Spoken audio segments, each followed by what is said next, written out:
News के प्रायोजक हैं doctor Asadullah Khan English medium school और ज्युनियर कॉलेज सोलापूर। मागील काही दिवसांपूर्वी राज्यात तापमानाचा आलेख वर चढत आहे। सूर्य तापल्यामुळे सोलापूरसह अनेक शहरांमध्ये 40 अंशापेक्षा जास्त तापमानाची नोंद झाली आहे। कोकणमध्ये उष्ण आणि दमट हवामानाची शक्यता आहे, त्यामुळे येलो अलर्ट देण्यात आला असून आता उन्हाचा चटका आणखी वाढण्याचा अंदाज असल्याचे हवामान विभागाने सांगितले आहे। हवामान विभागाच्या अंदाजानुसार कर्नाटक परिसरात चक्राकार वारे वाहत आहे, त्यामुळे मराठवाडा ते दक्षिण तमिळनाडूपर्यंत हवेचा दक्षिणोत्तर कमी दाबाचा पट्टा सक्रिय आहे। त्यामुळे अरबी समुद्र आणि बंगालच्या उपसागरावरील वाशीयुक्त वाऱ्यांचा संगम होत आहे, त्यामुळे महाराष्ट्रासह दक्षिण भारतामध्ये ढगाळ हवामान आहे। पुढील 4 दिवस महत्वाचे आहेत। गुजरातकडून येणाऱ्या उष्ण वाऱ्यांमुळे मुंबई उपनगर आणि कोकणात उष्णतेचा लाटेचा इशारा, तर विदर्भ आणि मराठवाड्यासाठी गारपिटीचे संकट कायम आहे। राज्यात उत्तरेकडून उष्ण वारे येण्यास सुरुवात झाली आहे, त्यामुळे राज्याच्या तापमानामध्ये किमान वाढ झाली आहे। तर मध्य महाराष्ट्रातील जळगाव, नाशिक, सोलापूर तसेच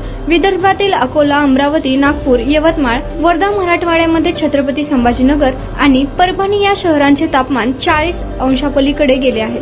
राज्यातील अकोला शहरात 43.2 अंश इतक्या सर्वाधिक तापमानाची नोंद झाली आहे। राज्यात पुढील 2 ते 4 दिवसांमध्ये कमाल तापमानात 2 ते 3 अंश सेल्सिअसने वाढ होईल अशी शक्यता हवामान विभागाने वर्तवली आहे।